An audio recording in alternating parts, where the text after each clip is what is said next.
Hello students, welcome to YouTube channel. तो आज की इस वीडियो में हम सोशल साइंस के 6th की वर्कशीट नंबर 8 करने जा रहे हैं।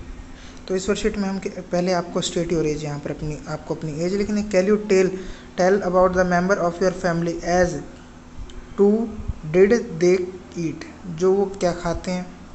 व्हाट डिड दे वेयर, वो क्या पहनते हैं। What sport did they play, वो कौन सा खेल खेलते हैं।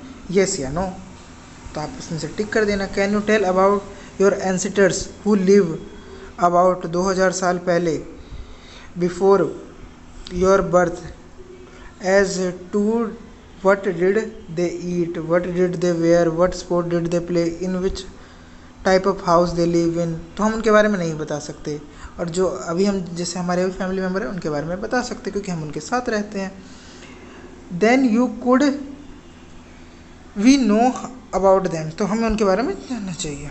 तो we can get information about them through the following source, जो अब नीचे जो दिए सोर्स हैं उनके द्वारा हम इंफॉर्मेशन प्राप्त कर सकते हैं। एक है मनुस्क्रिप्ट। देखो, hand written books in the past were called manuscript, जो हाथों से बुक लिखी जाती थी ना, उन्हें मनुस्क्रिप्ट कहते हैं। Is direct from the Latin word menu, ये लैटिन वर्ड है ना मेन्यू, उसमें से लिया गया। विच मीन्स हैंड, जिसका मतलब होता है hand. These were usually written on palm leaf, palm के पेड़ के पत्तों पे, और on the specially prepared bark यानी खाल, पेड़ की खाल, उसके जिसे बीज कहते हैं, जो हिमालय में ग्रो किए जाते हैं, उन पे लिखे जाते थे। These books dealt with the all kind of subject, religious benefit, practice the life of king, medicine and science. ये हम उसको रिलीजियस बेनिफिट्स, प्रैक्टिस, राजा कैसे रहते थे, मेडिसिन और साइंस के बारे में लिखे मिल जाते हैं। अब इंस्क्रिप्शन क्या होता है।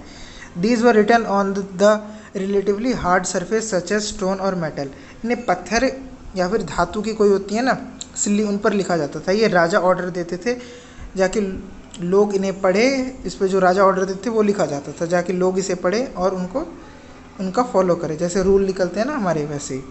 There are other kinds of inscription as well, where men and women including king and queen recorded what they did, जहाँ पर कहीं पर यह भी लिखा रहता है जहाँ पर लोगों ने क्या करा।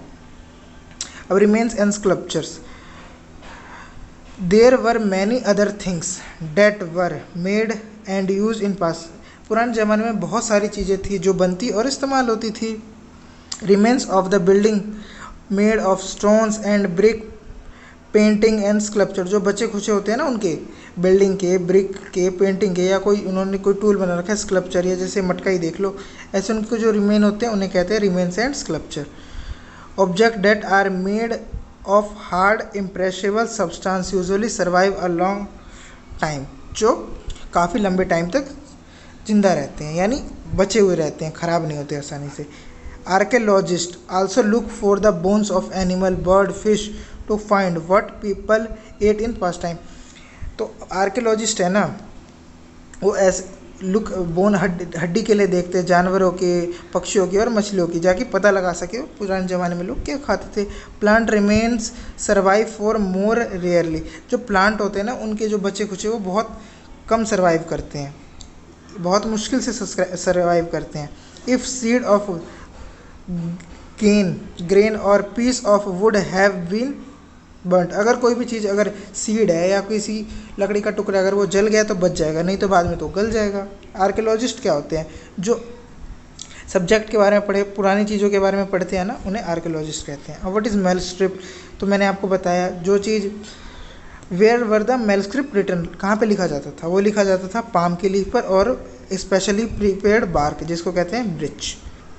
अब इंस्क्रिप्शन क्यों यूज़ होता था, जाकि राजा उन पे ऑर्डर देते थे और लोग उसका फॉलो कर सकें। अब आर्कियोलॉजिस्ट किससे कहते हैं, those who study the object made and use in past, जो पुराने ज़माने में जो चीज़ यूज़ होती थी और जो बनती थी उन्हें, उनकी स्टडी को आर्कियोलॉजिस्ट कहते हैं, उनकी जो स्टडी करते हैं उन्हें आर्कियोलॉजिस्ट कहते हैं। तो ऐसे ही हमारी वर्कशीट खत्म होती है, मिलेंगे नेक्स्ट वर्कशीट में। Till then take care, good bye.